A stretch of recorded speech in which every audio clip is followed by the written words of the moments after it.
En diciembre de este año, Javier impulsó una enorme reforma laboral por medio de un decreto presidencial. Pero la justicia, a pedido de los sindicatos, la declaró inconstitucional porque, según ellos, esa clase de reforma laboral no se puede hacer por decreto, sino que se tiene que hacer por ley. Entonces, Milei agarró su reforma laboral y la agregó con cambios en la ley base que se acaba de aprobar hace unos días. Así que en este video te voy a contar qué es lo que tenía la reforma laboral original de Milei, qué es lo que sobrevivió en la ley bases y por culpa de quién se quitaron ciertas cosas.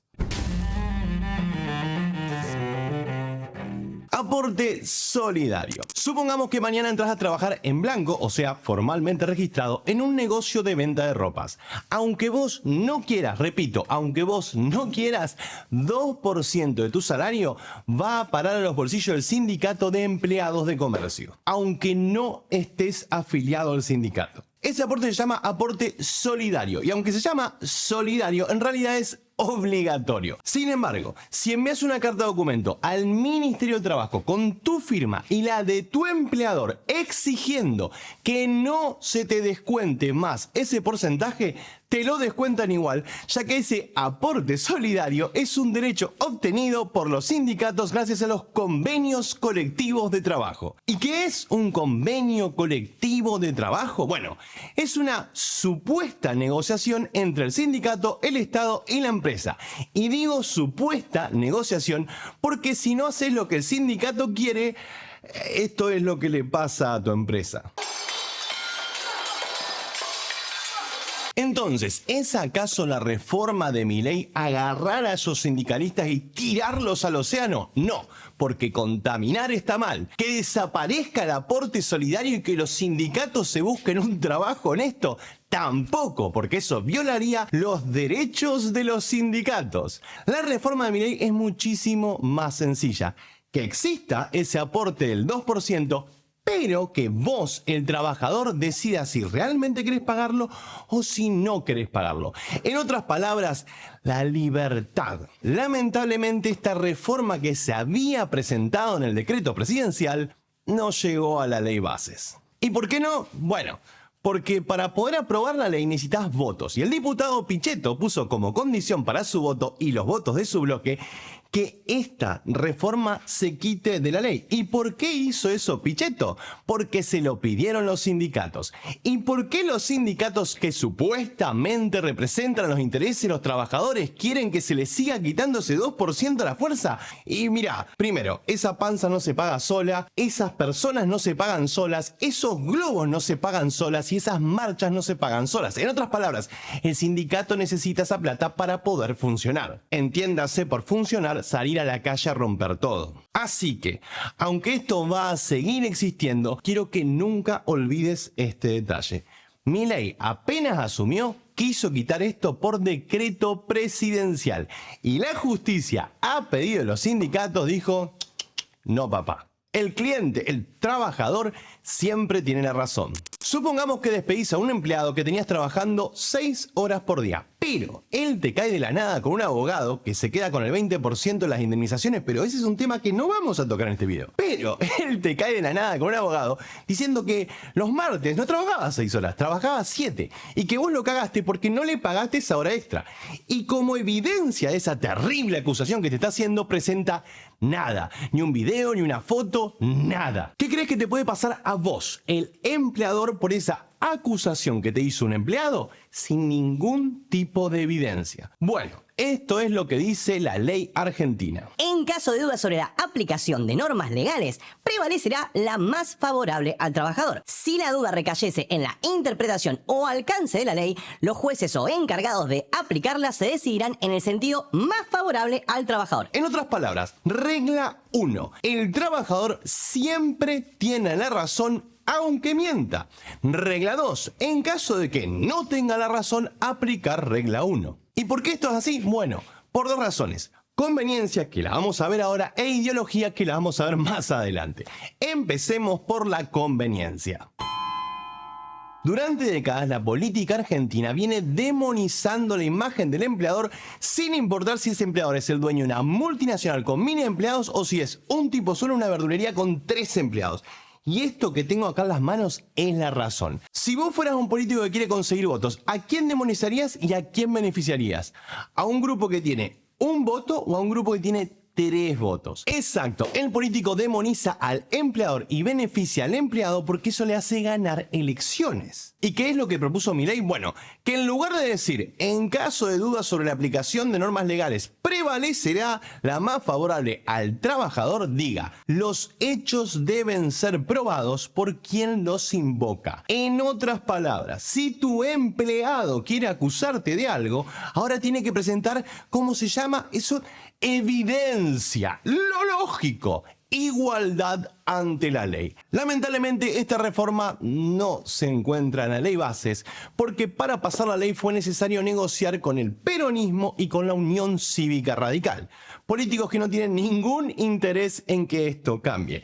Sin embargo, aunque el empleador va a seguir siendo el malo de la historia, lo que sí se pudo cambiar es el castigo. Indemnizaciones. Supongamos que tenés un empleado en blanco, o sea, registrado legalmente, y ese empleado trabaja hace 5 años en tu empresa y cobra un salario de 200.000 pesos. Como hiciste todo bien y lo tenías perfectamente registrado, despedirlo te va a costar 1.600.000 pesos. O sea, 8 salarios. Sin embargo, en el 2016, políticos crearon un montón de multas para castigar al empleador malvado que decía que tenía todo bien registrado, pero en realidad tenía todo secretamente mal registrado, porque todos los empleadores son unos hijos de puta. Artículo 10, Ley 24.013. Si tu empleado dijo que usaba una moto para el trabajo, sea verdad o no, los costos de mantenimiento y la nafta debían ser cubiertos por vos, el empleador, y como no lo hiciste, multa de 1.000.000 de pesos. Artículo 15 de la Ley 24.013. Si tu empleado dijo que en realidad él empezó a trabajar en enero y vos lo registraste en marzo, sea verdad o no, te cabe otra multa. 1.300.000 pesos. Artículo 2 de la Ley 25.323. Como claramente venías haciendo todo mal, sea verdad o no, y la justicia tuvo que meterse para resolver este conflicto, multa de 700.000 pesos. Y para finalizar, artículo 80. Es tu obligación como empleador tener todo bien registrado. La moto, el día que empezó a trabajar, todo. Pero como todo estaba mal registrado, según tu empleado, te cabe otra multa más. Esta vez de 600.000 pesos. Resumiendo, en Argentina no importa hacer las cosas correctamente. Si tu empleado dice que mentís, mentís, sin necesidad de presentar ningún tipo de evidencia. Y en lugar de pagarle 1.600.000 por despedirlo, tenés que pagarle 5.200.000 pesos. 26 salarios. Una mini aclaración. Hay gente que me va a decir, no, tipito, nunca llega a 5.200.000 las indemnizaciones. Mira, en realidad, si se dan todas esas multas, llegan, pero normalmente te meten algunas y otras no. O sea, siempre es más de 1.600.000 y a veces puede llegar hasta 5.200.000. En todos los casos es un afano. Ahora, todo esto suena tan ridículo que capaz que pensás que estoy exagerando, que en realidad en los juicios laborales se es un poco más serio y estas trampitas no se usan. Así que, ya que no me crees a mí, vamos a preguntarle a una abogada que se dedica a esto. Mariela, ¿es normal que los abogados usen estas trampitas en los juicios laborales para inflar las indemnizaciones? Sí, por lo general en la demanda se incluyen todos estos rubros, todas esas trampitas, digamos, que hacen que obviamente el monto de del reclamo, de la demanda, sea mucho más grande, mucho más oneroso. Ah, y una cosita, acá hablamos de trabajadores registrados que te los toman como mal registrados. Ni hablemos de cuando no están registrados, porque ahí la indemnización se va a 7 millones, o sea, 35 salarios. Entonces, ¿qué es lo que propone Milei en su reforma? Bueno, que se acaben todas estas multas y la indemnización vuelva a ser lo que era antes del 2016. 1.600.000 pesos. Ya sea si tenés bien registrado tu empleado, mal registrado tu empleado o creo que incluso si no lo tenés registrado. Ahora, aunque esto suena muy bonito, en realidad solamente es efectivo para empleados contratados después de que se sancione la ley, o sea, de hoy en adelante. Si tenías empleados contratados antes de la sanción de la ley, todas esas multas siguen vigentes. Gas presente. Y no, la ley no puede afectar al pasado porque eso sería inconstitucional. En cómodas cuotas. Supongamos que, lamentablemente, tenés que despedir hoy un empleado. Y como te dije antes, va a regir la ley que estaba antes, no la que está ahora, porque ese empleado lo tenías contratado de antes. Así que, si lo tenías contratado desde hace 5 años con un sueldo de 200.000 pesos, despedirlo te va a costar 5.200.000 pesos. Y honestamente, si estabas pagando salario de 200.000, no creo que puedas sacarte del culo 5.200.000 pesos. Así que lo más probable es que tengas que vender todo y cerrar la empresa. Y entonces cerrar la empresa. ¿Para qué tenés una empresa si no podés pagar las indemnizaciones? Si no podés hacerte cargo de tus obligaciones. ¿Para qué tenés una empresa? Y ahí es donde está el problema. Yo hoy te dije que la ley argentina está escrita en contra del empleador por 2 razones. Conveniencia de los políticos e ideología. Vamos a la parte de ideología. La señora de recién y la mitad del país se imaginan que los juicios laborales son peleas de grandes multinacionales contra pobres empleados que no tienen dónde caerse muerto. Por ejemplo, para que te hagas una idea de qué tan comida tiene la cabeza la gente, estos son algunos comentarios que me dejaron en el último video que hablé sobre esta misma reforma laboral, pero cuando estaban diputados y en una versión medio express. Atorrante, ¿dónde viste que se fundieran? Si siempre los empresarios se hacen más ricos a costa del trabajador. Para él, los empresarios son millonarios que se hacen ricos explotando a los trabajadores. Pero, aunque quizás algo de eso pueda llegar a ser cierto, no son los millonarios los que se ven afectados por estas multas, son los pequeños empleadores. Y no decís nada de los empleadores abusivos que explotan al trabajador. Toda la culpa la tienen los trabajadores. ¿Estás a favor o en contra del trabajador? Creo que ese fue el diccionario que se acaba de pegar un tiro en el baño. A ver, estoy a favor de ambos, el trabajador y el empleador, pero tiene que haber un equilibrio. Si en el nombre de los derechos del trabajador andamos fundiendo empresas con multas millonarias, lo único dañado es la generación de trabajo, porque no solamente van a cerrar empresas, sino que nadie va a querer abrir una. La indemnización puede existir, pero tiene que ser algo pagable. La mitad de todo lo que decís es mentira. No cobran tanto en un juicio. Ninguna empresa en Argentina se fundió al despedir a un empleado. Eso es un gran mentira. Simplemente no quieren pagar. Y si pones todo en la balanza, ¿cuánta ganancia le generó ese empleado a la empresa? Primero, obvio que existen las indemnizaciones millonarias, sobre todo desde que $1.000 es 1 millón. Segundo, la ganancia que le generó el trabajador a la empresa ya fue cubierta, se llama salario. Y respecto a eso de que ninguna empresa nunca se fundió por pagar indemnizaciones, Yo trabajé para una empresa de carnicerías y pasó lo que dijiste. Lo llenaron de juicio y en el 2016 se declaró en bancarrota. Todos en la calle, más de 40 sucursales cerrados. Y todos en la calle. Ojalá Argentina entienda que solo se sale adelante trabajando. lo que tienen en común todos estos comentarios, excepto el último que lo metí para taparle el orto al anterior, es que todos ellos creen que los conflictos laborales, o sea, los juicios laborales, son peleas entre multinacionales, millonarias, superpoderosas y trabajadores que no tienen un mango. Sin embargo, en la práctica no es así. Los escenarios más comunes que se dan en los juicios laborales son comerciantes, emprendedores o pymes en las cuales se produce un conflicto laboral. No es común ver multinacionales, digamos, o grandes empresas en conflictos laborales, por lo cual lamentablemente nos encontramos más en estos últimos años conflictos de pobres contra pobres, o sea, un trabajador contra un empleador que apenas puede subsistir. Exacto, las multinacionales tienen plata. Entonces, o alargan eternamente los juicios laborales porque pueden pagarlo, o se vuelven mágicamente insolventes, o arreglan por debajo de la mesa con el empleado para no ir a un juicio. A los que realmente afectan las multas millonarias es a los empleadores pequeños. El dueño de un kiosco, una peluquería, una verdulería o un negocio de ropa. Y si no me crees, salí de tu casa y preguntá a los negocios que están en tu cuadra. Te vas a pegar un tiro cuando escuches las historias. Entonces, ¿qué es lo que proponía Milei para estos juicios laborales previos a esta ley, o sea, estos juicios que iban a pagar 5.200.000 pesos de indemnización, bueno, que en lugar de tener que hacerlo en un solo pago, se puede hacer en 12 cuotas ajustadas por inflación. Y ya sé, no soluciona el problema, o sea, aún así tenés que conseguir la plata, pero al menos es pagable, o sea, el empleador va a poder pagar, no va a tener que vender todo y cerrar, y el empleado va a seguir recibiendo la guita. Sin embargo, esta reforma no se encuentra en la ley bases. Así que, por un tiempo indeterminado, yo supongo que un año, hasta que tengamos mayoría en las cámaras, vamos a seguir viendo empresas fundirse por pagar indemnizaciones. ¿Y por qué esto no se incluyó en la reforma? Digo, es bastante lógico, debería estar. Bueno, no creo que tenga nada que ver con esto, ¿no? Pero por las dudas, cada vez que vos vas a un juicio laboral, tu abogado se lleva un 20% y además se lleva un 20% de la empresa. Pero no creo que haya habido un lobby de los abogados, ¿ok? Porque son buena gente. ¿Por qué harían eso? Te estás portando mal, serás perdonado. La señora Rodríguez es portera en un edificio de Rosario. De bolsillo cobra 470.000 pesos y su empleador paga de aportes y contribuciones 390.000. O sea, más del 80% del sueldo de la señora Rodríguez se va en aporte y contribuciones.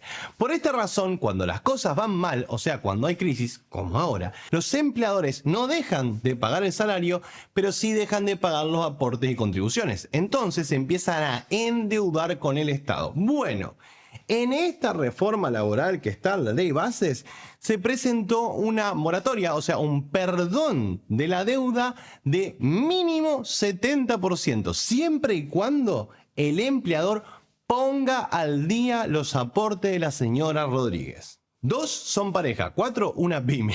Como ya vimos, son todos malos los chistes, boludo.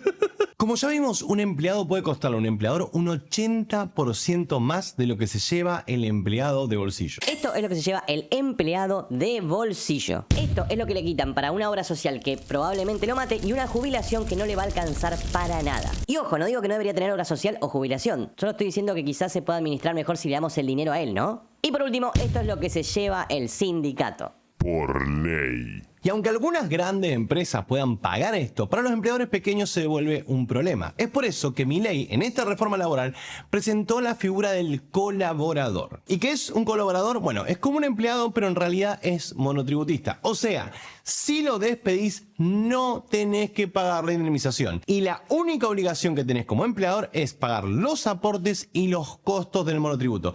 Y ojo, esto no es una excusa para explotar a alguien, porque obviamente van a seguir las obligaciones normales, como por ejemplo la jornada laboral, el salario mínimo, etc. Pero no todas son buenas noticias, o bueno, en realidad son todas buenas noticias, pero podrían haber sido mejores. En la reforma original de Milei, esa que presentó por decreto presidencial, se podía tener hasta 5 colaboradores, pero por presión de la Unión Cívica Radical se redujo el número a 3.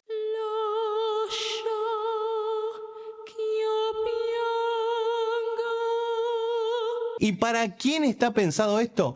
Para cualquier empresa con pocos empleados, como una verdulería, una peluquería, un almacén o un kiosco. La idea es no castigar a las empresas que recién están empezando. Y esta, para mí, es una política que exitosamente diferencia las grandes empresas de las pequeñas empresas. Tráfico de empleados. Sí, el nombre no está mal. Supongamos que vendes sillas de plástico. Y cada vez que vendes una silla de plástico, viene un transportista de otra empresa, una empresa de fletes, a buscar la silla a tu depósito y llevarla a la casa del comprador de la silla. Y obviamente te cobra por ese servicio. ¿Vos dirías que ese transportista de la empresa de fletes es tu empleado? No, es el empleado del dueño de la empresa de envíos. Bueno, para la justicia no es el caso.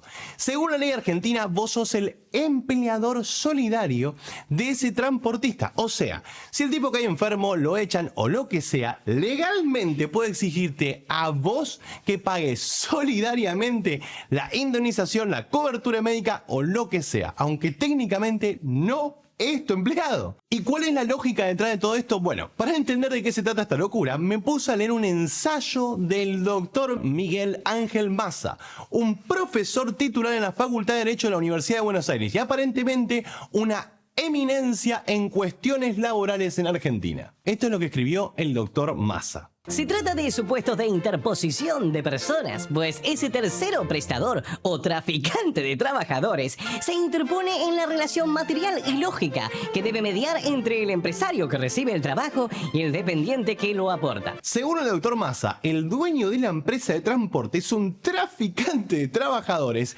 que se interpone en la relación laboral que deberías tener vos como empleador solidario y el transportista como tu empleado. Y en esa explicación confusa se encuentra la raíz del problema. La gente que escribe estas leyes odia a los empleadores. Para ellos, toda acción de un empresario es para intentar cagar gente o romper alguna regla. O sea, toda ley laboral en Argentina está escrita con un profundo sesgo ideológico contra el empleador. Y el ejemplo del fletero que te di es un caso real. Lo llamo al fletero. Me contesta con un: decime que a vos también te llegó una carta documento y me caigo de culo en este mismo instante. Exactamente. Te llamo para eso. La persona que tenías laburando por vos me mandó una carta documento a mí. Sí, el empleado del fletero le mandó una carta documento al dueño de la empresa de silla de plástico. Y no solamente a él, también, obviamente, al dueño de la empresa de transporte y además a otra empresa más donde iban a buscar pedidos. O sea, en lo que respecta a la ley, ese empleado de la empresa de transportes tiene 3 empleadores. Y cuando el dueño de la empresa llamó a su abogado para ver qué hacían con ese empleado del fletero, el abogado le dijo que era su culpa por no pedir no sé qué papel. Lo hablo con el abogado y el abogado encima me caga pedo a mí, me dice: ¿y qué? ¿Y vos contratás a la gente, al fletero, y no le pedís el seguro con cláusula de no repetición, donde no te hagan quilombo a vos y solamente le hagan quilombo al fletero, lo que sea? Y a todo esto, ¿cuál es la reforma que Milei propuso para solucionar este problema? Que de hecho, esta reforma se encuentra en la ley bases, así que ya fue aprobada. Bueno, la normalidad. Que el empleador del fletero sea el dueño de la empresa de transportes. Periodo de prueba. Esto ya lo hablé en el video anterior, pero te lo vuelvo a repetir rápido. Se extiende el periodo de pruebas de 3 meses a 6 meses. Y además, si el sindicato quiere, puede extender ese periodo de 6 meses a 8 en empresas grandes o a 1 año en empresas con menos de 5 empleados. Este gobierno ya demasiado. Pero hay reglas. El que contrata no puede abusar de esta modalidad de contratación. O sea, no puede contratar a todos sus empleados de forma temporal. Tampoco puede contratar 2 veces a la misma persona con esta misma modalidad. Y además, el empleador tiene que tratar a ese empleado temporal como un empleado normal, con todos los derechos, vacaciones, descanso, etc., menos indemnización. Y por último, cuando finalmente lo contrate de forma fija, el comienzo de la relación laboral se va a tomar desde que empezó a trabajar de forma temporal. Esta reforma inicialmente estaba en el decreto presidencial, luego se agregó la ley bases y acaba de ser aprobada, así que ya es legal. Te pago donde se me cante. Resulta que cuando contratás a un empleado le tenés que depositar su salario en una cuenta sueldo que no tiene costo de mantenimiento para el empleado, supongo, alguien debe pagar eso, y que puede estar en el banco que el empleado quiera. Bueno, Milei propuso que ese sueldo se pueda pagar en entidades que la autoridad de aplicación del sistema de pagos considere aptas, seguras, interoperables y competitivas. ¿Y qué significa eso? No tengo ni idea, soy youtuber. Pero le pregunté a gente y resulta que significa que el salario se puede pagar en donde vos quieras. Mercado Pago, Ualá o una wallet de criptomonedas. En otras palabras, Milei proponía libertad en la forma de pagar salarios. Lamentablemente, esa reforma no va a ver la luz del día porque, aunque estaba en el decreto presidencial, no llegó a la ley bases. Embarazadas. Si sos mujer y te contratan en blanco, tu empleador puede en los 3 primeros meses de contrato embarazarte. No. Si estás contratada en blanco y quedás embarazada, tenés derecho a 90 días de licencia. Pero estabas obligada por ley a empezar esa licencia 30 días antes de la fecha estimada del parto. Ahora, si querés, podés empezar 10 días antes. Es tu embarazo y podés empezar la licencia cuando vos quieras. Esta reforma estaba en el decreto presidencial que fue declarado inconstitucional por la justicia a pedido de los sindicatos, nunca olvidar, y finalmente se agregó a la ley bases, así que ya es legal. La causa más justa es la justa causa. En Argentina, siempre que despidas a alguien sin justa causa, tenés que pagar una fortuna de indemnización. ¿Y qué es despedir sin justa causa? Bueno, para la ley, si un empleado te roba, deberías poder despedirlo con justa causa y por lo tanto no estar obligado a pagarle nada. Pero para la ley, también el empleado siempre tiene la razón y vos sos un criminal por ser un empleador. Así que si el empleado te robó, pero dice que no te robó, no te robó. ¡No te robó nadie! Y si lo despedís, tenés que pagarle. O sea, te robó 2 veces. ¡Te robó! ¿Y qué es lo que propuso Milei? Bueno, agregar cosas al despido con justa causa que no tienen nada que ver con el robo. A ver si ves por dónde vienen las balas. ¿Es razón de despido con justa causa? Sí. 1. Se afecta la libertad de trabajo de quienes no adhieran a medidas de fuerza mediante actos, hechos, intimidaciones o amenazas. En otras palabras, podés pedir con justa causa a un trabajador que está amenazando a otros trabajadores para que se unan a una huelga que ese trabajador no quiere unirse.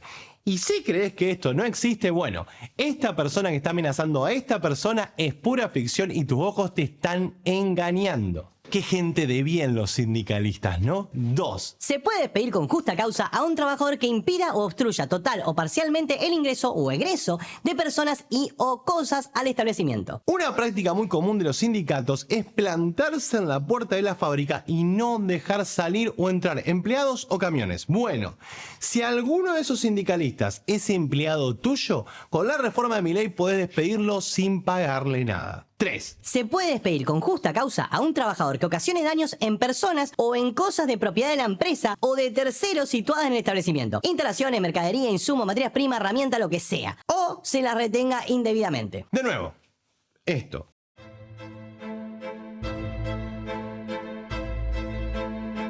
Ah, perdón, ese video no. Ese es un video del sindicalista Pablo Molina negociando con un trabajador de una fábrica que no se quería unir a un paro. Lo simpático es que al día de hoy ese sindicalista es el secretario de organización de la seccional 3 de febrero de la UOM, la Unión Obrera Metalúrgica. Y si te vas al sitio oficial de la 3 de febrero y te fijas en sus obligaciones, vas a encontrar atender los problemas o conflictos que se eleven a la seccional. Pero tengo buenas noticias. Gracias a que, increíblemente, esta reforma se agregó a la ley bases, ahora lo que hizo Pablo Molina es razón de despido sin indemnización. Aunque en realidad Pablo Molina no trabaja en una empresa puntual, sino que en el sindicato. Pero, si estuviese atendiendo problemas o conflictos en una empresa, sería despedido sin la necesidad de pagarle un mango. Y honestamente no entiendo por qué esto ya no es ilegal y este tipo no está preso. O sea, ¿qué mierda pasa en este país? Pero, para todos los que me comentaban, Tipiteni, verán que ya no es sindicato, andamos a sacarle ese cuchillo a ese gordo. Fin de las horas extra. Milei intentó prohibir por decreto presidencial las horas extra, o así lo vendía esta muñeca inflable de la CGT. Un empresario te puede hacer trabajar hasta 12 horas sin pagarte horas extras. Repito, es el fin de las horas extras. Obviamente eso es mentira. La propuesta de Milei no buscaba terminar con las horas extra, sino que quería agregar otras opciones a la mesa. Para ser preciso, 2. El banco de horas y los francos compensatorios. Me explico. Supongamos que tu jefe te pide que te quedes 2 horas más el martes. Con un banco de horas, esas 2 horas quedan a tu favor y las podés quitar de tu jornada laboral de otro día. Por ejemplo, el jueves podrías elegir irte 2 horas más temprano porque tenés 2 horas a tu favor. Y los francos compensatorios son, bueno, eso. Si tu jefe te pide que vengas a trabajar el sábado, a vos te corresponde un franco compensatorio. O sea, podrías tomarte otro día libre como para compensar. ¿Y para qué sirve esto? Bueno, podrías pactar con tu jefe, laburar 2 horas más cada día y después de unas semanas poder tomarte unas lindas vacaciones con tu familia o tu gato si sos feminista. Entonces, ¿este preservativo de Kicillof tenía razón? Es el fin de las horas extras. No, literalmente la propuesta de Milei decía esto. se podrá disponer colectivamente del régimen de horas extras, banco de horas, francos compensatorios, entre otros institutos relativos a la jornada laboral. En otras palabras, la empresa y el sindicato tenían libertad de pactar lo que más les convenga, ya sean horas extras, franco compensatorio, banco de horas o todo junto. Lamentablemente, esta reforma que estaba en el decreto presidencial nunca llegó a la ley bases. ¿Y por qué? Bueno, pensémoslo un segundo.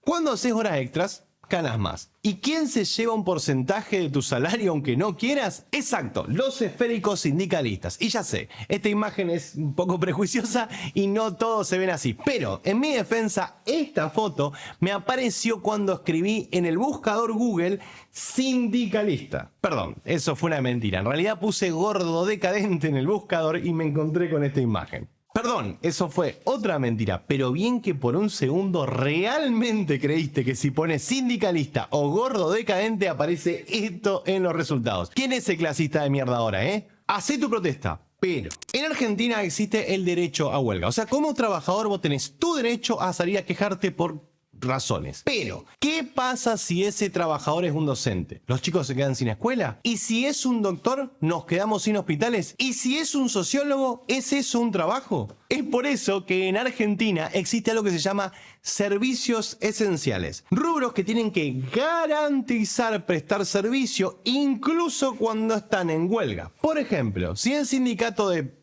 salud hace una huelga, cuando vas al hospital, al menos tiene que haber algunos médicos atendiendo por cualquier emergencia. Y eso es porque la salud es un servicio esencial. Bien, bueno, esta es la lista actual de servicios esenciales. Producción y distribución de agua potable, energía eléctrica y gas, y control de tráfico aéreo. ¿Y qué es lo que proponía mi ley? Bueno, agregar otras cosas más a esa lista. Servicios de telecomunicaciones incluyendo internet y comunicaciones satelitales. Y sí, por más derecho que tengas a una huelga, no podés incomunicar un país. Servicios aduaneros y migratorios. Y sí, esos brasileros que vienen a estudiar medicina gratis no se van a atender solos. Y por último, el cuidado de menores y educación de niveles guardería, preescolar, primario y secundario, así como la educación especial. Sí, con la propuesta de mi ley los docentes pueden hacer paro, pero deben garantizar un 75% del funcionamiento de las clases. Y si te parece que eso está mal, te recuerdo que en los primeros 6 meses de 2023 en Santa Cruz, una provincia argentina, hubo 58 paros docentes y los chicos solamente tuvieron 27 días de clases. Ahora, una aclaración personal. En un mundo ideal yo estaría en completo desacuerdo con que se limite el derecho a la protesta. Pero en Argentina, hoy la huelga se volvió un abuso. Por ejemplo, la CGT ya había anunciado un paro nacional con un mes de anticipación porque le caía mal Milei. Literal, Milei acababa de asumir, aún no había hecho nada y ya tenía una huelga nacional programada. Entonces, limitar el derecho a huelga hoy es necesario, pero no va a ser posible porque esta reforma no llegó a la ley bases. Hola, soy el tipito que edita y que se olvidó de grabar una reforma laboral más, así que ahora tiene que hacerlo mientras viaja en alguna parte de Buenos Aires. Fondo de cese laboral. Básicamente el fondo de cese laboral es un reemplazo a la indemnización y funciona así. Todos los meses vas poniendo un porcentaje de tu salario. Ese porcentaje no lo sabemos todavía. Puede ser 8%, 10%, lo que sea. El ejecutivo todavía tiene que escribir la letra chica de esto. Y lo va a hacer sentándose a negociar con los sindicatos. Así que anda a saber qué sale. Bueno, como te decía, todos los meses vas poniendo un porcentaje de tu salario. Puede ser 8 o 12%, lo que sea. Y cuando te despiden, vos te llevas eso que estaba en esa cuenta. Pero la plata que se encuentra en esa cuenta tiene la particularidad de que no paga impuestos y además va ganando intereses. Así que no es como que te llevas lo mismo que pusiste.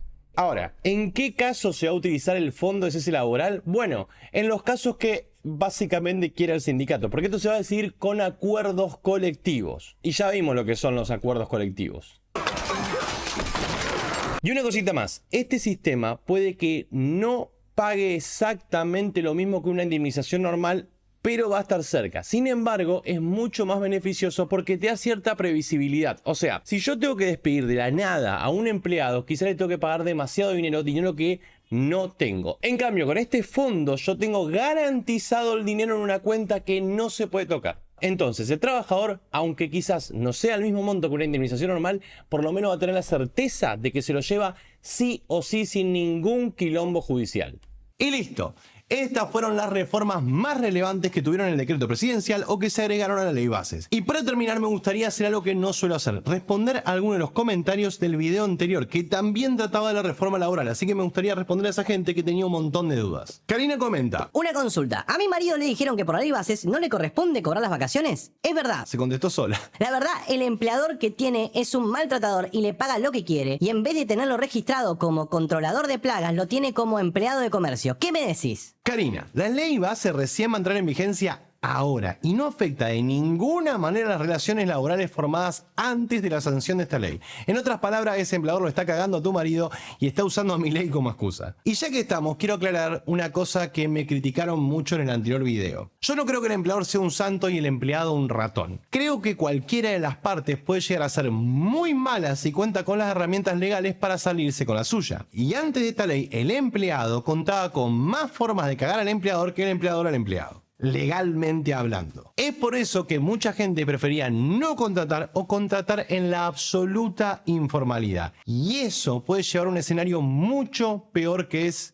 bueno, este. No te pongas nunca una empresa. Yo que siempre te digo apostá, apostá. Es todo lo que te dije antes, todo mentira. Es todo mentira. No apostes un carajo acá a Argentina, no pongas un mango. Guardátela, llévatela toda afuera, haz otra cosa. Acá no vas a hacer un carajo.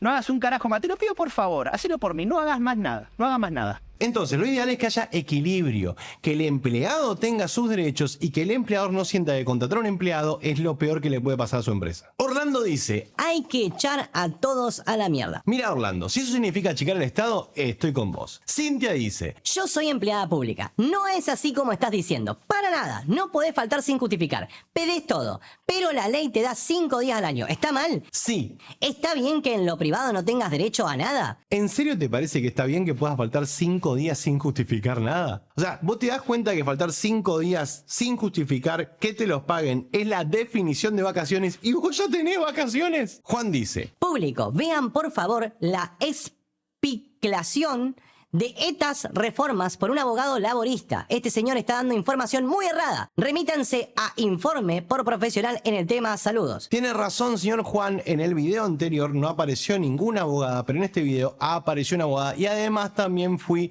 asesorado por otros abogados. Muchísimas gracias por el consejo. Federico dice: Sos un facho flaco. gracias, estoy un poquito gordo, pero gracias por lo de flaco. Y llegamos al final de este video. Espero que te haya gustado mucho y te recuerdo que esto se mantiene gracias al esfuerzo de mis Patreons. Pueden entrar en patreon.com/tipitoenojado o en tipitoenojado.com/donaciones para poder ayudarme a que yo haga estos videos una vez cada 8 milenios aparentemente. Enojados, coléricos, iracundos, frenéticos, berserker, rage god y cerdos capitalistas. Les agradezco desde lo más profundo de mi corazón por ayudarme a hacer todo esto posible. Muchísimas gracias. Y te recuerdo que tengo otro canal donde todos los días prácticamente subimos videos. Se llama Tipito Live. Andá allá y también suscríbete. Gracias por haber llegado hasta el final de este video y como siempre te deseo libertad.